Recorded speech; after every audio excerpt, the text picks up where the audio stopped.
What's up, hockey player? Coach Garner back with you once again for another episode of Ask Coach Garner. We're on episode 10 now, and how it works is I answer all of your guys' questions that you submit to me in the YouTube comment section, and then I answer them on this, but I have only 90 seconds to answer them, or Kevin's gonna hit the buzzer and kick me out of there, and I gotta move on to the next question. Let's get this thing rolling. The first question comes from at Sports Presence. What is the difference between a deadlift for hockey and a squat for hockey?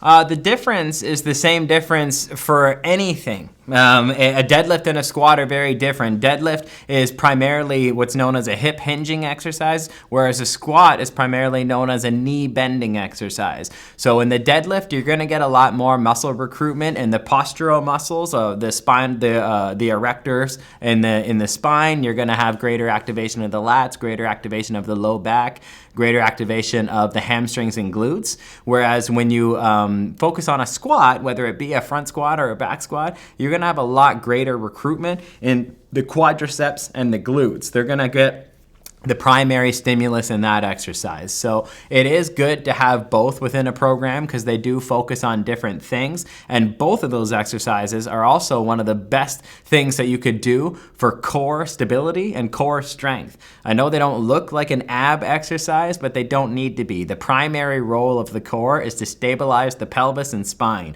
And in order to stabilize the pelvis and spine during a squat or a deadlift, you need a strong core. All right, those are the main differences. Next question comes from Hockey21. I'm 12. I do 3 workouts a week with a trainer, but I'm not really being able to lift heavier. Is this normal, or is there something I'm doing wrong? You should be able to lift a little bit heavier as the weeks go on, but you got to make sure that you have more proxy measurements for success than just weight. A proxy measurement essentially is something that's quantifiable, but there's a bigger endpoint. So when you look at hockey performance, we've got agility, conditioning, confidence, neural training. We have your explosive speed. We have your strength. We have your shot power. We have your coordination. We have your balance. We have your shot accuracy. It's important to look at all of these things because when we get trapped in the idea of, oh, I'm not getting better at this one thing, it doesn't mean you're not becoming a better hockey player. It just means right now strength progression is a little bit slower than you have experienced previously. And newbie gains may be gone now. You typically experience newbie gains when you're new to the gym, very, very at an accelerated rate when you first get there. But as you get better and better and better, things start to slow down. So just make sure that you understand that strength is one proxy measurement for performance. It doesn't mean that you're not getting better. Next question here comes from Sini. I wonder how many times a week you should train for a 16-year-old.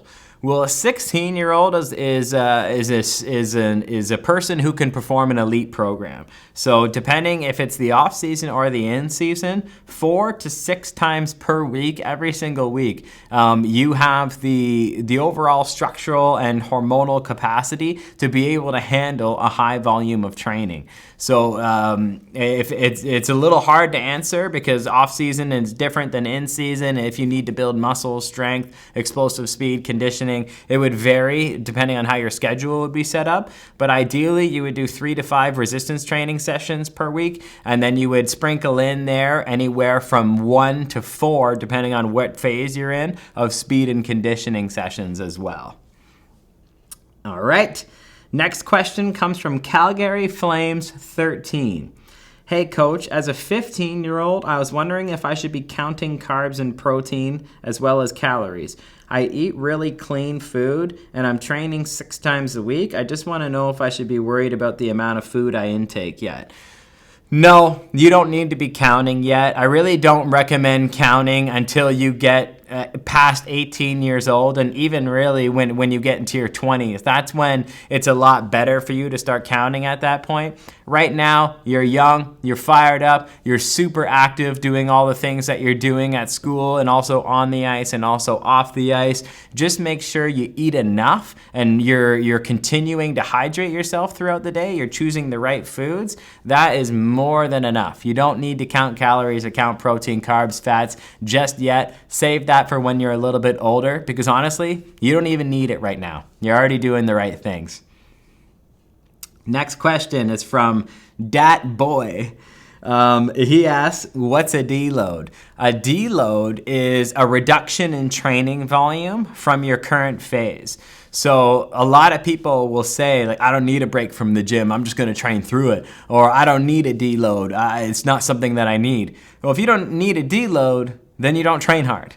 Because anybody who's training really hard needs a deload every now and then. And what a deload does is allow you to adapt from your training. Because as you train to increase your hockey-specific fitness, your fatigue will also rise with that training volume. And a deload allows you to get rid of that fatigue, but maintain your hockey-specific fitness so that you can start your next training phase and increase it again. And then your fatigue is very far behind and you're able to go through another full training phase. So a deload is a reduction in training volume, typically by 50%.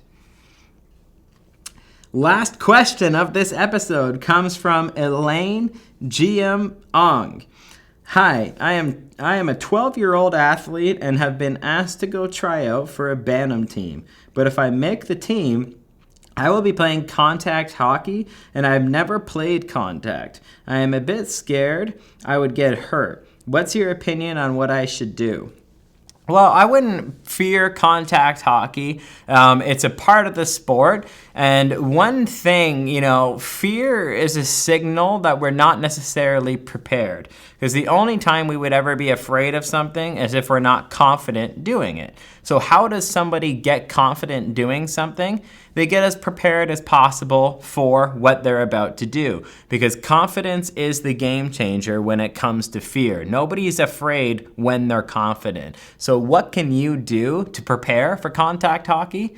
You can do your hockey training program. As a youth athlete, you should be on a youth athlete specific hockey training program, which would put you in less than 10% of hockey athletes out there who actually focus on off-ice youth hockey training. And when you're in that elite of the elite, if you start this contact sport thing, it's not going to be a problem. So train appropriately, eat really healthy, stay hydrated, make sure you're getting good sleeps at night, and contact hockey. It's something you're building up in your head, but when you do it, not going to be a problem at all. All right?